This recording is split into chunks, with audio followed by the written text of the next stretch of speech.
Ang mga kabataan ngayon, mga salitang halos araw-araw mong naririnig mula sa matatanda. Sa jeep, sa kalye, sa palengke o kahit saan ka magpunta. Halos nakabibingi na nga, diba? Isang mapagpalang araw sa ating lahat. Sa aking masasayahing tagapakinig, naway sa maikling sandali ay hayaan niyong hiramin ko ang inyong mga tenga. Mula sa katagang na ikintal ng ating pambansang bayaning si Rizal sa ating kaisipan, na ang kabataan ay ang pag-asa ng bayan. Pero paano kung mismong mga kabataan ang sumisira ng kanilang kinabukasan? Maituturing pa ba natin na sila ang pag-asa ng ating bayan?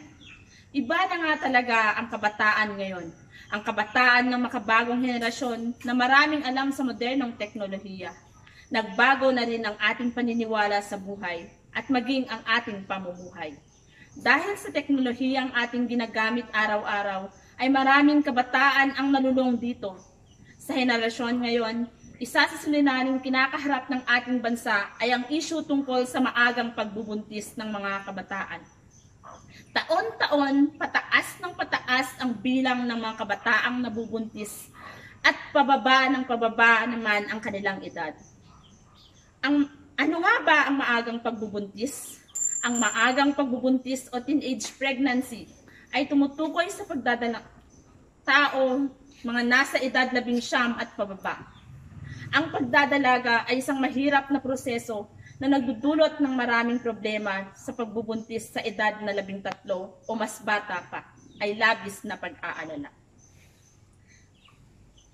Kaya nais kong ipaalala sa lahat ng mga kabataan, lalo na sa kababaihan, na magkaroon ng mahalagang edukasyon bago magkaroon ng anak. Magkaroon ng magandang plano para sa kanilang kinabukasan. Kailangan nating magsama-sama upang masiguro na magampanan natin ang pagbibigay ng sapat na edukasyon at pag-unawa sa kabataan tungkol dito. Kung kaya't dapat nalabanan ang tentasyon na isa ring dahilan. Hindi mapipigil ang mapupusok na damdamin, lalo na sa mga magkarelasyon, na labis-labis ang pagmamahal sa isa't isa. Madalas inaakala na sila na talaga ang magkakatuluyan habang buhay, kaya't iniisip na lang nilang ibigay ang kanilang sarili. Ngunit hindi nila alam na maraming mapagsamantalang mga lalaki at ito lang ang habol sa kanila. Hindi natin kailangang magmadali. Huwag nating paikutin ang mundo natin sa makasintahan.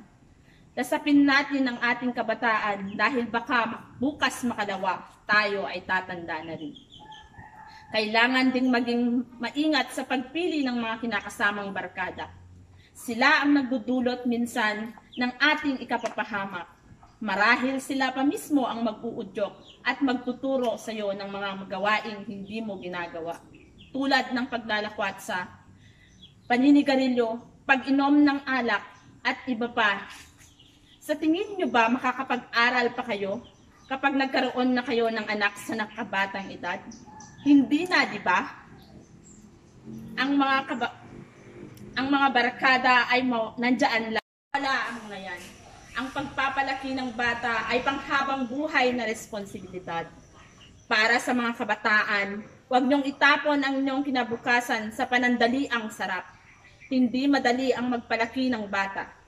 Tignan niyo na lang ang inyong mga magulang kung gaano sila nagsusumikap magtrabaho para lang makapasok kayo sa eskwelahan araw-araw. Isusubo na lang nila ang pagkain, ibibigay pa sa atin. Matuto kayong magkaroon ng utang na loob. Magsimula kayong mangarap na makapagtapos ng pag-aaral para sa inyong pamilya, sa sarili at sa inyong kinabukasan. Gawin niyong inspirasyon ang inyong pamilya, maging ang mga pagkakamali upang maabot ang mga mithiin sa buhay. Isipin niyong mabuti ang mga desisyon sa buhay upang sa huli ay wala kayong pagsisihan. Kaya sa mga kabataang nakikinig sa talumpating ito, sana paulit-ulit ninyong isaisip, maaaring maranasan nyo. Ito na ang tamang panahon para ibalik ang inyong pakinabang sa ating bayan.